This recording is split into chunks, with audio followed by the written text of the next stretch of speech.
Assalamualaikum warahmatullahi wabarakatuh. Ketemu lagi dengan saya, adalah Maliang Grani dari kelas 1141. Di sini saya akan menjelaskan tentang sistem koordinasi pada manusia. Apakah kalian tahu dengan ODGJ atau malah bertemu dengan ODGJ ini? ODGJ adalah orang dengan gangguan jiwa. Kalian tahu nggak kalau ODGJ ini berkaitan dengan saraf? Jadi, pada ODGJ ini, sistem saraf sudah tidak bekerja dengan normal. Maka, karena itulah ODGJ ini akan tidak ingat dan tidak sadar layaknya orang normal. Dalam kesempatan kali ini, saya akan bahas tentang sistem regulasi atau koordinasi pada manusia. Yuk, simak penjelasannya.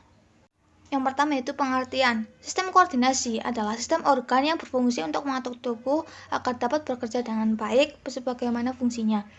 Sistem koordinasi manusia terdiri atas sistem saraf, sistem endokrin, dan sistem indera.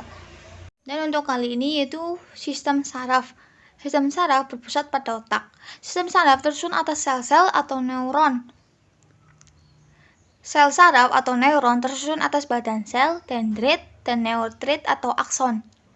Yang badan sel merupakan bagian yang paling besar dari saraf yang bekerja dalam proses penerimaan rangsangan dari dendrit dan sekitar ke akson. Yang kedua, dendrit. Dendrit adalah perluasan dari badan sel dan merupakan sel saraf pendek dan bercabang-cabang. Untuk yang ketiga yaitu akson atau neurotrit, merupakan tempat untuk mengantarkan rangsangan ke sel saraf yang lain daripada badan sel. Fungsi dari sistem saraf antara lain yaitu menerima dan mendorong rangsangan baik dari luar maupun dalam. Yang kedua, menafsirkan rangsangan, dan yang terakhir yaitu memberikan respon terhadap rangsangan dalam bentuk kontraksi otot. Sistem saraf terdiri dari dua macam, sistem saraf pusat dan sistem saraf tepi. Sistem saraf pusat terdiri atas otak dan sumsum tulang belakang. Sistem saraf pusat di sini mengatur dan mengendalikan semua aktivitas tubuh. Sistem saraf tepi, organ atau kelenjar yang dikendalikan oleh sistem saraf simpatik dan parasimpatik yang disebut dengan pengendalian ganda. Sistem endokrin pada manusia terdaftar oleh sejumlah kelenjar endokrin yang tersebar di tempat tertentu dalam tubuh sehingga menghasilkan satu atau beberapa hormon. Di dalam tubuh terdapat beberapa kelenjar sebagai berikut.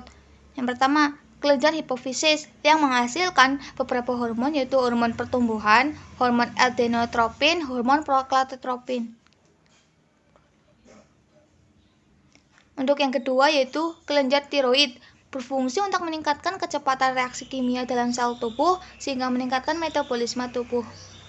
Yang ketiga yaitu kelenjar paratiroid, berfungsi untuk mengatur pertukaran zat kapur dan fosfor dalam darah. Yang keempat yaitu kelenjar adrenal, menghasilkan hormon kortison dan hormon adrenalin. Untuk yang kelima yaitu pankreas, adalah sekelompok sel yang terletak pada pankreas yang terletak di bagian bawah lambung yang menghasilkan hormon insulin dan glukagon. Untuk yang kedelapan yaitu kelenjar timus. Kelenjar timus menghasilkan timosin yang bekerja untuk mengaktifkan limfosit. Sistem indera. Sistem indera terdiri dari penglihatan atau mata, indera pendengaran yaitu telinga, indera penciuman yaitu hidung, indera perasa yaitu lidah, dan indera peraba yaitu kulit. Berikut ini penjelasan proses kerja sistem indera manusia. Indera penglihatan berfungsi untuk menerima rangsangan berupa sesuatu yang dapat dilihat. Proses melihat yang ditangkap oleh indera sebagai berikut.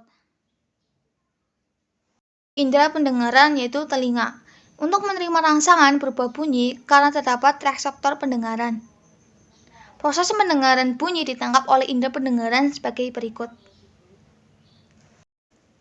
Indera penciuman yaitu hidung. Indera penciuman berfungsi sebagai penerima rangsangan yang berupa bau-bauan. Berikut proses pembau yang ditangkap oleh indera pembau. Indera perasa atau lidah. Indera perasa bertugas untuk mengecap berbagai rasa yang masuk ke dalam mulut. Hal itu terjadi karena terdapat kuncup-kuncup pengecap pada papila-papila lidah. Berikut proses pengecap yang ditangkap oleh indera pengecap. Dan untuk yang terakhir yaitu indera peraba atau kulit, berfungsi untuk menerima rangsangan berupa sentuhan. Nah, di sini saya mau kasih info nih. Kalau tanpa sistem koordinasi atau regulasi ini, seluruh organ tubuh tidak dapat bekerja sama. Jadi, dapat disimpulkan dong kalau tidak ada sistem koordinasi atau regulasi. Sekian penjelasan dari saya. Apabila ada kata-kata yang salah atau kurang berkenan, mohon maaf. Wassalamualaikum warahmatullahi wabarakatuh.